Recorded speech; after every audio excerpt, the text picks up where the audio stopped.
Week 42 in our His Word devotionals has taken us to Hebrews chapter 2 through Hebrews chapter 6. And I love these chapters, and quite frankly, it's quite a bit of a challenge to pick one topic. But I think this one topic is one that we all will benefit from. First off, let's talk about horses. The story I read talked about Arabian horses and the rigorous training that they go through before they're put into full-time use in the Middle East. The trainers of these horses require utter and absolute obedience from these animals. And they test them to see if they are completely trained. And so here is a piece of the training process for these horses. The final test is almost beyond anything that we can imagine or even bear. Almost beyond the endurance of any living thing. The trainers force the horses to do without water for many, many days. Runs them, tests them, makes them listen and respond to the commands. But after many days of starving that animal from water, he turns them loose. And of course, they start dead on a track to find the nearest water in that Arabian desert location. But just as those animals, starved for water, reach the edge, the trainer is right behind him and yells. And right before that horse is ready to jump in and drink, the trainer blows the whistle. Now, the horses who have been completely trained and who have learned perfect obedience, they stop dead in their tracks. They turn, and the trainer says, "Come." And that horse will return, quivering, body physically shaking, in full obedience. That's when the trainer knows, I've got this horse fully trained. We may look at this and we may listen to it and think that this is abuse, that this is malpractice in the training of an animal. But this is absolutely necessary for men who put their lives at risk and entrust their lives to an animal. They require utter and complete obedience. The trainer then whistles and says, "Go." The horse goes and drinks. When your life is entrusted to the beast, you need perfect obedience. We need to learn obedience. It's a fact. Jarrett is struggling to figure out disobedience and obedience. He uses it in the wrong sentence, and it's absolutely hilarious. Sometimes we use it in life, and it's not so funny.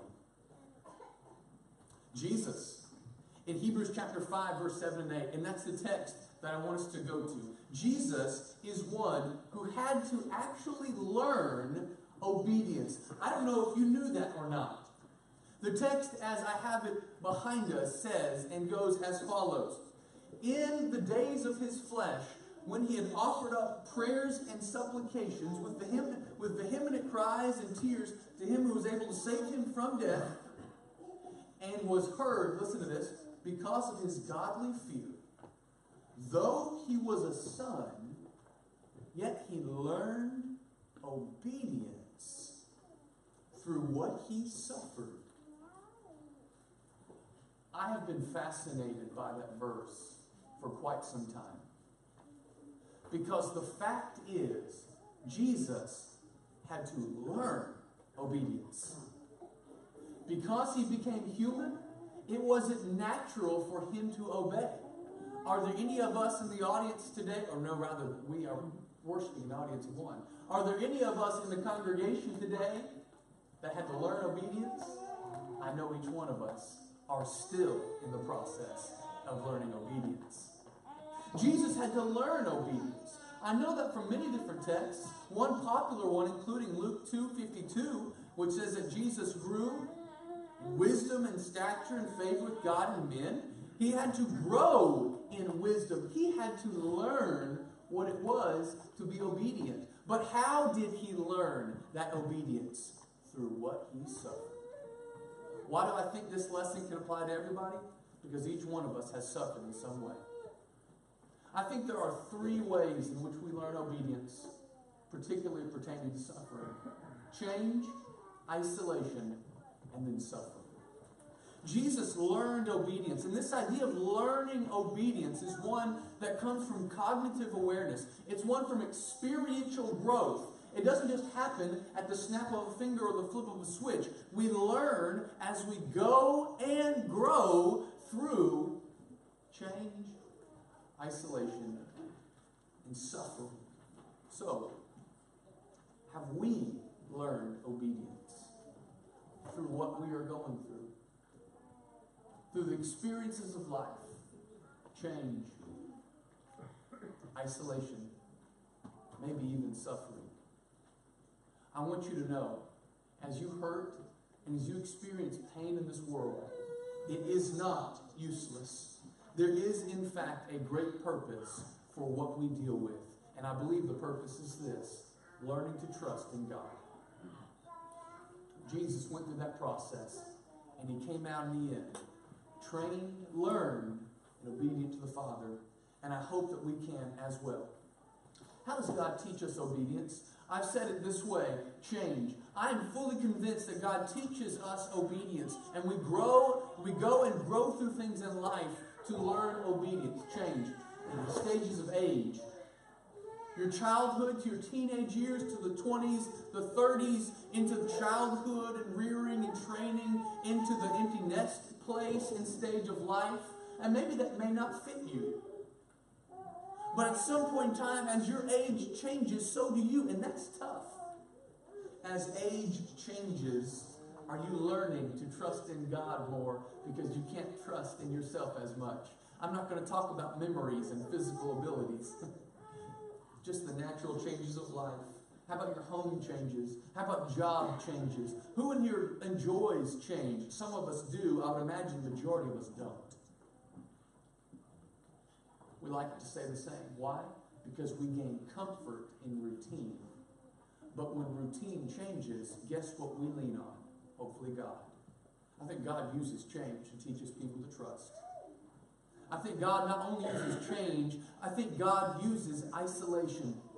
Have you ever felt alone in the world? Maybe on an island, living by yourself. You might feel alone in your marriage. You might feel alone in your friend group. You might feel alone in a family. You may just be alone. How does God use this? I don't think that God does this. I think God uses this to teach his people to trust in him. God does not only just use change to get people to trust in him, he uses isolation to get people to trust in him. Because as we feel isolated, guess what? God brings us closer. But the more we trust in people, the more we trust in preachers, the more we trust in groups, the less trust we have in our hearts in God. Now, I'm not saying you can't trust in God and also in other people, but I'm talking about the hierarchy, the order of trust. One of the temptations of growing up in a good family with good friend groups and marrying somebody that's great is I haven't learned to trust in God alone. But speaking with somebody who's going through a situation in their life, the individual said, "This is the first time in my life I've had to lean on God alone." And this individual is growing leaps and bounds. I think God uses this to teach us trust. Not just change and trust, but suffering as well. Recently, we've been hit with a wave of death and disease at Pleasant Valley. Boy, is that hard. And no way can I fully sympathize with all the emotions you're going through. But I want to give and provide hope. Your pain is not useless. Your pain and your suffering is quite useful. And God is using it. God is using it to tell you He's here. And as I suffer, and as we suffer physically with disease, emotionally with the loss of loved ones, God wants us to know for certain that He is a comforter of all those who are seeking comfort. He is a shelter for all those in the storm. He is a peace provider for those whose lives are turbulent, going up and down with sickness, loss, death, and everything in between. Our God wants to comfort your soul, and He uses the situation of life to provide that for each one of us. Now, the main question is, why? Why does God use the pain, the isolation, the suffering, the change? Why does He use this to bring about our obedience? I think it's for a couple of reasons. One, mainly, because it's not just for us. It's for the amazing work God is going to work through us. I know it's tough in change, in isolation, when you feel like there's nobody else around you. You may even be in a rut of routine, or maybe even just the suffering of life. You feel like everything is caving in on you. But I'm telling you this morning, God uses that because He's soon going to use you to touch somebody else. That's a tough perspective to get to, but I promise you it's true. How do I know that? Jesus the Christ. Look back to the text in Hebrews chapter 5. Notice what is said about our Lord. He was heard because of His reverence. Although He was a son, He learned obedience through what He suffered. Verse 7 and 8. Now verse 9 and 10. And being made perfect, He became the source of eternal salvation to all who obeyed Him. Jesus had to go through and grow through His suffering to learn to trust fully in God. And once He got there, He entrusted Himself to the Father of life. And He became the source of salvation to all people. Watch the parallel. We will have to go through these things. Change, it hits everybody. Isolation, you might be there. Suffering. But as we go through, we grow through. Entrusting ourselves to the Creator of life, knowing that God will use us to impact somebody else. Doesn't that bring comfort to the pain? I hope it does. I hope it brings peace to what you're suffering in these seasons of life. But I want you to know that it's just a season. I want you to know that this will come to an end. Whether the change that is causing you to feel baggy, the isolation to make you think there's no one else around, or the suffering, thinking that you don't know if the sun will rise the next day. It's a season. What we do know for certain is Hebrews 13:8. Jesus Christ is the same yesterday, today, and forever. We know for certain that He has become the source of salvation to all who believe in Him. So won't you trust and obey? Learn today to lean on the Lord in all things and watch how He comforts your soul. Matthew 7:21. Not everyone who says to me, Lord, Lord, will enter into the kingdom of heaven, but he who does the will of the Father.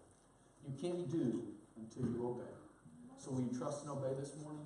And if you need to come to Christ for salvation, He's offering it. If you need to lean on Christ for comfort, He's offering it. Be a doer of the word. But more than that, today, become obedient to the Lord and trust in Him, no matter what you're going through. If you need to respond to the gospel, let it be known in some ways. We stand and sing together.